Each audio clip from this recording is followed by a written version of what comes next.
বন্ধুরা একলা চলো রব কিন্তু ওয়াইটিতে উঠে গেছে, কিন্তু সবার মনের প্রশ্ন হলো যে এই ৩-৪ মাসের মধ্যেই এই একলা চলো রব কেন উঠে গেল। বন্ধুরা, যেই মানুষটার জন্য নিজের সুখের সংসারকে লাত মেরে সে সন্তানকে ফেলে রেখে চলে এসছে, তাহলে এখন এই মুহূর্তে ৩-৪ মাস পর এসে সে কেন বলছে যে একলা চলো কথাটা কেন সে বারবার নিজের জীবনের জন্য প্রযোজ্য করছে। বন্ধুরা, এবং কাকে নিয়ে ভিডিওটা করছি তোমরা কথা শুনে বুঝতেই পারছো, রিনাকে নিয়ে। এবং এই ভিডিওতে এমন একটা জিনিস আজকে দেখতে পেয়েছি যেটা কিনা তোমরা বলতেই পারো সিঁদুর রহস্য উন্মোচন কিন্তু আজকে তোমাদের সামনে করব। তো পুরো ভিডিওটা নো স্কিপ করে পুরোটা দেখো, আশা করছি অনেক তথ্য এই ভিডিও থেকে তোমাদের সামনে দিতে পারবো। তো হ্যালো গাইজ বন্ধুরা, তোমরা কেমন আছো? আশা করছি খুব ভালো আছো, আর আমি খুব ভালো আছি। #পায়েল পরিবারের নতুন একটা ভিডিও তোমাদেরকে অনেক অনেক স্বাগত জানাচ্ছি। প্রথমত, রিনা মামার বাড়ি গেছে, খুব ভালো কথা। দিদিমার শরীর খারাপ, এখন অনেকটাই উনি সুস্থ, ওনার সুস্থতাও কামনা করি আমরা প্রত্যেকে।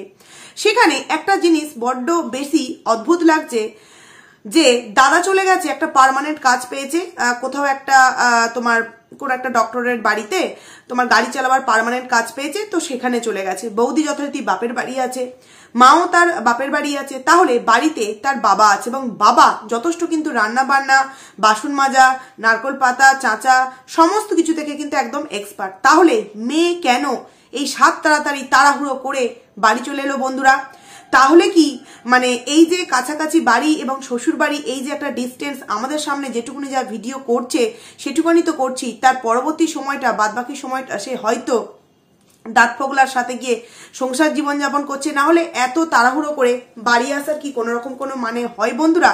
নাকি দাঁত ফোগলাকে ছেড়ে দিয়ে আবার কোনো নতুন পুরুষে মত্ত হয়েছে? একজন আমাকে কমেন্ট করেছে যে এই যে আমি বলি মেয়ে হয়ে মেয়ে শত্রু, তো এরকম করলে কেন বলবো না। তো সে আমাকে এরকম প্রশ্ন করেছে যে তুমি যেগুলো বলছো সেগুলো সব ঠিক না। আমি তো এমন কিছু বলছি না, আমি তার ভিডিও দেখে জাস্ট তোমাদের সামনে পয়েন্টগুলো তুলে ধরছি। তোমাদের মতামত তোমরা জানাচ্ছ, সেটা আমি তোমাদের সামনে আবারও নতুন রূপে প্রেজেন্টেশন করছি। সেখানে আমি মেয়ে হয়ে মেয়ের দোষ খুঁজছি এটা না। দালাল যেটা করছে সেটা কিন্তু অ্যাকচুয়ালি মেয়ে হয়ে মেয়ের পাশে দাঁড়ানো নয়, একটা মেয়ে হয়ে মেয়েটাকে আরো উত্তপ্ত করে দিয়ে তার সংসারটাকে ভেঙে চূর্ণ বিচূর্ণ করা। তার প্রমাণ আমরা মন্দির এবং সোমনাথের ক্ষেত্রে এবং তার থার্ড পার্সন ব্যক্তির ক্ষেত্রে কিন্তু দেখতেই পেয়েছিলাম। সেখানে এই রিনা তাড়াহুড়ো করে কেন মামার বাড়ি থেকে বাড়ি চলে আসতে বাধ্য হলো? নাকি মামার বাড়িতে রিনাকে খুব একটা কেউ কিছু পছন্দই করছে না? আমার তো মনে হলো তার দিদা যথেষ্টই কিন্তু এখন সুস্থ হয়ে গেছেন। যদি বয়স হয়েছে, বয়স হলে তো একটু তো অন্যরকম তার কথাবার্তা হাবভাব হবেই, তারপরেও কোথাও যেন মনে হলো রিনাকে ঠিক পছন্দ করে না। দিদার তার এই সুখের সংসার ছেড়ে চলে আসাটা দিদার ঠিক মেনে নিতে হয়তো পারেনি। সেই কারণে সেই রকম একটা বন্ডিং রিনার সাথে তার মামার বাড়ি দেখতে পেলাম না। নাহলে তোমরা একবার ভেবে দেখো না বন্ধুরা, কিসের তাড়ার জন্য রিনা তার মানে বাবার বাড়িতে ফিরে চলে এলো, যেখানে দাদাও হয়তো পার্মানেন্ট যেখানে কাজ করবে সেখানে থাকবে, বাবাও হয়তো অফিস চলে যাবে, আর এদিকে তোমার তার মামার বাড়িতে তার মা আছে, তাহলে আরো কিছুদিন থেকে মায়ের সাথেই তো একবারে আসতে পারতো। কিন্তু না বন্ধুরা, মায়ের সাথে থাকলে এখানে যে ফষ্টি নষ্টিটা বাবার বাড়িতে থেকে করতে পারে সেটা করবে কিভাবে? এরপর তোমাদের সামনে একটা আমি কথা বলতে চাই। ও সকালে আমাদের সামনে কি বললো যে ও মাতৃভূমিতে যাবে, 8টা কতই 30 না কতই ট্রেনটা ছিল। তো জানি না কজন জানো এই মাতৃভূমি ট্রেনটা হচ্ছে কিন্তু লেডি স্পেশাল। হ্যাঁ, ওই ভেন্ডার টেন্ডার যেগুলো থাকে সেগুলো তো সবাই হয়তো ওঠে, কিন্তু এমনি ট্রেনটা হচ্ছে কিন্তু লেডি স্পেশাল। তো সেই ট্রেনটায় সে উঠবে বলেও বললো ঘুম থেকে উঠতে লেট হয়েছে। এবার তোমরা একটু জাস্ট ভাবো, আমি যদি আগের দিন একটা ডিসিশন নিয়ে নিই যে কালকে আমি বেরোবো এবং এই ট্রেনটা আমি ধরবো, যেটা আমার জন্য খুবই সেফটি, আমি সকালবেলায় কোনো কারণ থাকলে যে না আমার এই কারণের জন্য দেরি হয়েছে, ওই কারণের জন্য দেরি হয়েছে, সেটাকে মানা যায়। শুধুমাত্র আমি ঘুম থেকে উঠতে দেরি করেছি তার জন্য আমি ওই ট্রেনটা ধরতে পারলাম না, এটার কি কোনো রকম কোনো কিছু মানে আছে বন্ধুরা? আমি তো মানে খুঁজে পেলাম না। তারপর ও বারবার ওর ভিডিওর মধ্যে বললো যে ও 9টা কতই বললো একটা ট্রেন আছে, লেডিস কম্পার্টমেন্টে উঠে যাবো, কোনো প্রবলেম হবে না। তো এই যে বারবার একা আছি, মাতৃভূমিতে যাব, লেডিস কম্পার্টমেন্টে যাব, এই বিষয়গুলোকে বারবার বলে কি প্রমাণিত করতে চাইছে? আমরা যতবার ওকে ট্রেনে যাতায়াত করতে দেখেছি ও কিন্তু জেনারেল কম্পার্টমেন্টেই কিন্তু উঠেছে, যেখানে ওর দাঁত ফোগলার সাথে ছিল। কিন্তু এইবার ও বারবার একটা কথা আমাদের সামনে বললো লেডিসে উঠবো, লেডিসে উঠবো। কিন্তু এই যে একা বারবার আমাদের সামনে প্রমাণ দেওয়ার চেষ্টা করছে, কোথাও না কোথাও দীপদাস ভাইকেও মানে জানান দিচ্ছে যে দেখো আমি ওই সমস্ত সম্পর্ক থেকে বেরিয়ে আসতে চাইছি, তুমি কি আবারও আমাকে স্বীকার করবে, তুমি কি আবারও আমাকে গ্রহণ করবে? তাহলে আমি সমস্ত কিছু ভুলে গিয়ে আবারও নতুন করে সংসারটা করতে চাই। কারণ এই হয়তো ফার্স্ট দেখলাম রিনা লেডিস কম্পার্টমেন্টে গেল, নাহলে এতদিন যতবার দেখেছি সমস্ত বাড়ি কিন্তু দেখেছি জেনারেল কম্পার্টমেন্টেই উঠেছে। এরপর তোমাদের সামনে প্রথমে যে একটা আমি কথা বললাম সরি, যে সিঁদুর রহস্য তোমাদের সামনে আজকে আমি উদ্ঘাটন বা উন্মোচন যেটাই বলো করব, সেটা হচ্ছে তোমরা 2 মিনিট 46 সেকেন্ডে একটু যাবে। আমি এখানে স্ক্রিনশটটা ভিডিওর ভেতরে দিচ্ছি না, প্রবলেম হতে পারে, তো তোমরা যাবে 2 মিনিট 46 সেকেন্ডে।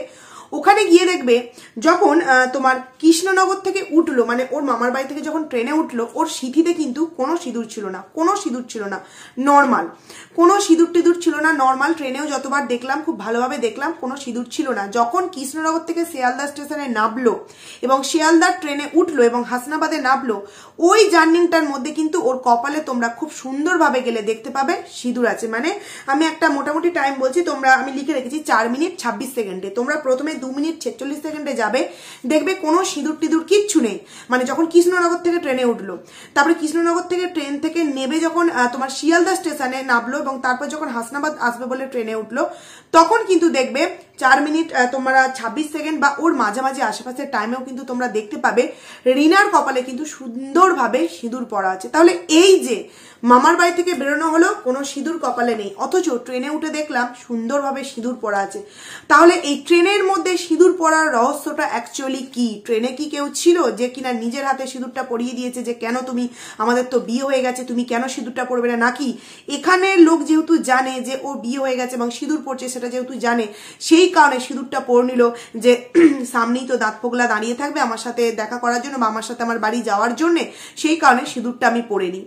তো এখানটা আমার জাস্ট অবাক লাগলো। তোমরা বন্ধুরা খুব ভালোভাবে ভিডিওর আমি যে টাইম মেনশন করলাম সেখানে গিয়ে দেখো, দেখে তারপর আমাকে কমেন্টস করো যে তার মানে ওখানে দাঁত ফোগলা নিশ্চয়ই তার মানে হাসনাবাদ স্টেশনে ছিল এবং ওখান থেকে দাঁত ফোগলাকে হয়তো সে তার দাঁত ফোগলা গাড়িতে করে যাবে আর রিনা তার বাবার সাথে যাবে এবং গিয়ে হয়তো বাড়িতে সবাই মিলে একসাথে খাওয়া দাওয়া করবে, সেই কারণেই হয়তো সিঁদুরটা পরে নেওয়া হলো। না হলে একটা ট্রেনে সিঁদুর কপালে নেই আর একটা ট্রেনে দেখলাম সুন্দরভাবে সিঁদুর পরে নিয়েছে, তাহলে সিঁদুরটা ট্রেনে উঠেই বা কেন পরা হলো? সিঁদুরটা কেন বাড়িতে পরা হলো না? অনেকে বলতে পারো সময় পাইনি, না এই অজুহাতটা প্লিজ কেউ দিও না, কারণ সিঁদুর পরার জন্য সময় বার করতে হয়, এটা অন্তত আমরা যারা বিবাহিত মহিলারা এটা কখনোই আমরা মনে করি না। সিঁদুর আমরা আমাদের সাজের একটা অঙ্গ বলে মনে করি, সেখানে সিঁদুরটাই ও পড়তে ভুলে গেল, এটা কি কখনো হতে পারে বন্ধুরা? এরপর যে কথাটা তোমাদের সামনে বলছি, বাড়ি গেল, বাড়ি গিয়ে চিকেন রান্না হয়েছে, কে করেছে? বাবা করেছে। দুজনের জন্য ঠিক অতটা চিকেন, তারপর আবার কি হলো 2 পিস মাছ ভাজা দেখানো হলো এবং একটা পালং শাকের তরকারি, এরকম একটা কিছু আমাদের সামনে দেখানো হলো। আমার এখানে বেশ ডাউট আছে অতটা চিকেন প্লাস 2 পিস মাছ ভাজা, ওটা আমার মনে হয় 3 পিস মাছ ভেজেছে এবং পালং শাকের তরকারি, এই এতটা চিকেন এতটা তরকারি এতটা মাছ ওরা দুজন মা মানে বাবা আর মেয়ে মিলে খেয়ে নেবে, যতই দুবেলা হোক না কেন রে বাবা খেয়ে নেবে। এটা একটু অদ্ভুত লাগলো না? যেরকমটা দুর্গাপুজোর সময় লুচি মিষ্টি বাজার থেকে কিনে নিয়ে আসা ঘুগনি, সেইগুলো দেখেও কিন্তু আমরা ডাউট করেছিলাম যে ওই মুহূর্তে দাঁত ফোগলা উপস্থিত ছিল এবং পরবর্তী সময়ে গিয়ে সেটা কিন্তু আরুষ ভাই আমাদের প্রমাণ দিয়েছিল যে হ্যাঁ ওই দিন ওই বাড়িতে কিন্তু দাঁত ফোগলা উপস্থিত ছিল।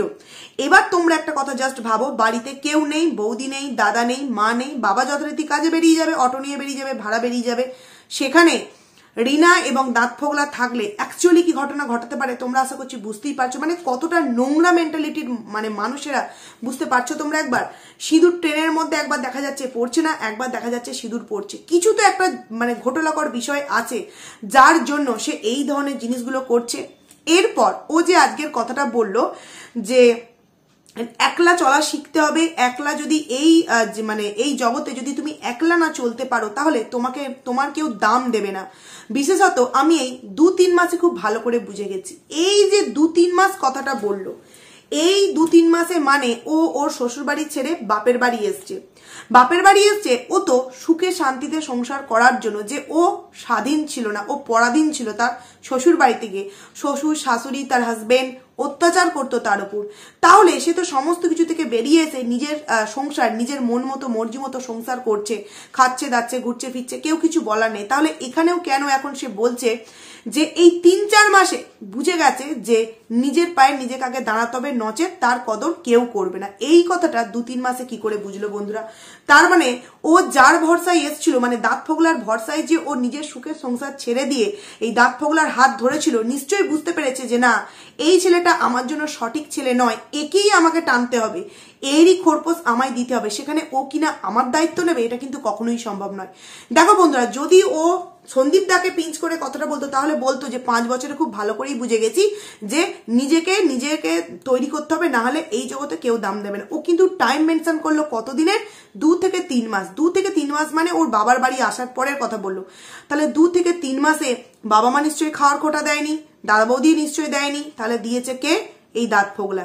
সেখানে বলতে বাধ্য হচ্ছি যে নিজের পায়ে নিজে কুড়ুলটা মেরে এই রিনা যে প্রতি পদে পদে কতটা কষ্ট পাচ্ছে, সে তার প্রতিটা ভিডিওর ক্ষেত্রে এক একটা কথাতে কিন্তু খুব সুন্দর করে আমাদের সামনে বুঝিয়ে দিচ্ছে, যেরকমটা আগের দিনের ভিডিওতে, যে অনেক কষ্ট তার মধ্যে আছে, কিন্তু সেই কষ্ট আমাদের সামনে সে কখনোই দেখাতে পারে না বা বোঝাতে পারে না। তো আমার কাছে প্রশ্ন হলো, একলা চলতে হবে, একলা না চললে জগতে কেউ দাম দেবে না, অনেক কষ্ট, কিসের কারণে? কষ্ট ছিল বলেই 5 বছর তো ও আজকে ফিরে এসছে ওর স্বাধীন জীবনে। তাহলে স্বাধীন জীবনে এসেও কি কষ্ট? তাহলে এই কষ্ট অ্যাকচুয়ালি কার তরফ থেকে আসছে? মা বাবা মানে তাকে বাড়ি থেকে বেরিয়ে যেতে বলছে, নাকি দাদা বৌদি ওই বাড়িতে থাকতে দিতে চাইছে না, নাকি যার হাত ধরে, শক্ত মজবুত হাত ধরে বলেছিল যে আমি এও আমার আগে ছিল, আমার পাশে এখনো আছে, ভবিষ্যতেও থাকবে, সেই মানুষটা তাকে আর সঙ্গ দিচ্ছে না, এবং সেই মানুষটা যে একজন মানে তার জন্য যোগ্য নয়, তার জন্য প্রযোজ্য নয়, সেই রিনা আজকে উপলব্ধি করতে পেরেছে, যেই কারণেই সে মানে খুবই কি বলবো স্যাড হয়ে ভিডিওর মধ্যে কথাগুলো বলছে, এবং টাইমটা খুব সুন্দরভাবে মেনশন করে দিল যাতে কিনা দাঁত ফোগলা বুঝতে পারে। এবং আরো একটা জিনিস, তোমাদেরকে অনেকদিন আগে আমি বলেছিলাম যে দাঁত ফোগলার কিন্তু একটা নতুন আইডিয়া আছে, যেটা ওর নাম দিয়ে আছে, যেটা ইনস্টাগ্রামে, সেটাই কিন্তু ইউটিউবে। তো সেখানে দালাল বলেছিল ওটা কোনো আইডি নয়, হ্যান নয়, ত্যান নয়। তো আমার কাছে কথা হলো, যখন আমরা ওই কথাটা বলেছিলাম তখন ওই 3টে ভিডিও দেওয়া ছিল, সমস্ত কিছু ডিলিট করে দেওয়া হয়েছিল, কিন্তু হঠাৎ করে রিসেন্ট এই 4-5 দিন আগে দেখছি আবারও নতুন করে তাতে শর্ট ভিডিও আপলোড করা হচ্ছে। কিন্তু কেন?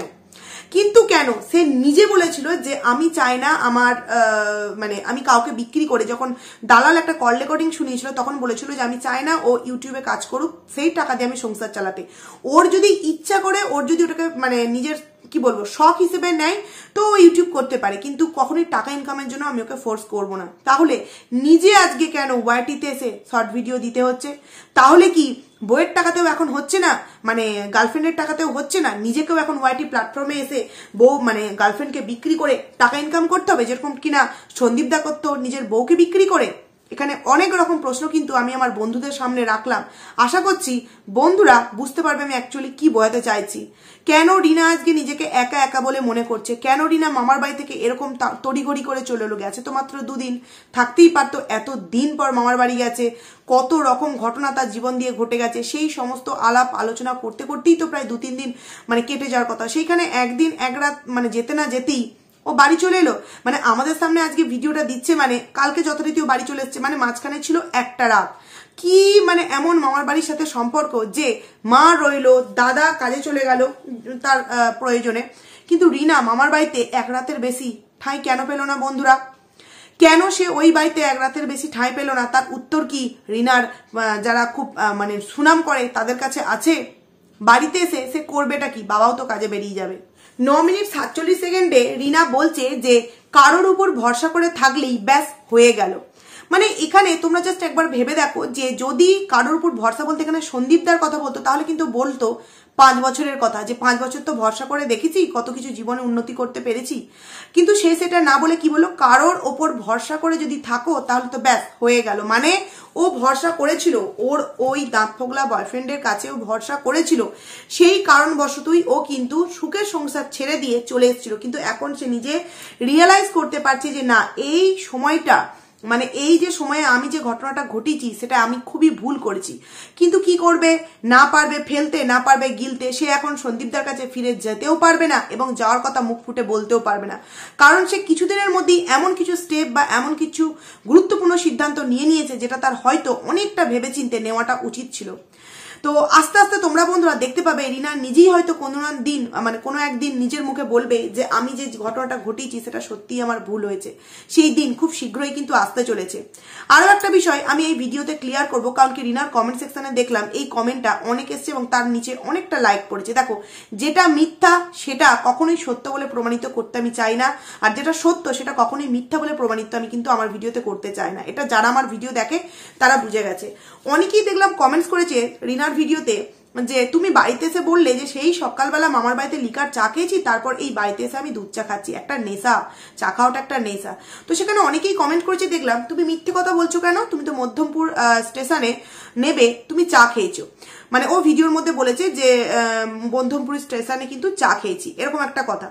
তো ওই কথাটা কিন্তু ও আজকের ভিডিওর ক্ষেত্রে কথাটা বলিনি, ও কিছুদিন আগে যখন গেছিল তখন কিন্তু ও মধ্যমপুর স্টেশনে নেমে কিন্তু চা খেয়েছিল। সেই কথাটাই আজকের ভিডিওতে নতুন করে বললো যে মানে মনে আছে না কি এরকম একটা বললো যে মধ্যমপুর স্টেশনে কিন্তু এখানে নেমে চা খেয়েছিলাম, আজকেও যদি মন করতাম খেতে পারতাম, কিন্তু দুজন থাকলে সুবিধা হতো। এই যে কথাটা বললো দুজন থাকলে সুবিধা হতো, সেই দিন যে দাঁত ফোগলা তার সাথে ছিল তার জলজান্ত প্রমাণ হচ্ছে রিনার আজকের ভিডিও। ও বললো কি দুজন থাকলে নেমে কিন্তু চাটা খাওয়া যায়, কেউ একজন সিগন্যাল দেখলো আর চাটা খেলাম, আবার ওই ট্রেনে উঠে পড়ি, কারণ কি ট্রেনটা অনেকক্ষণ স্টপেজে মানে দাঁড়ায়, ওই স্টেশনে দাঁড়ায়। এবার তোমরা ভেবে দেখো, তাহলে আজকে একজন বলে তুমি মধ্যমপুরে চা খেতে নামলে না, কিন্তু সেই দিন তুমি একজনই ছিলে, আমাদেরকে দেখিয়েছো। তাহলে তুমি আজকে বলছো একজন থাকলে চা খেতে নামা যায় না, তাহলে সেদিনকে কি করে তুমি নেমেছিলে?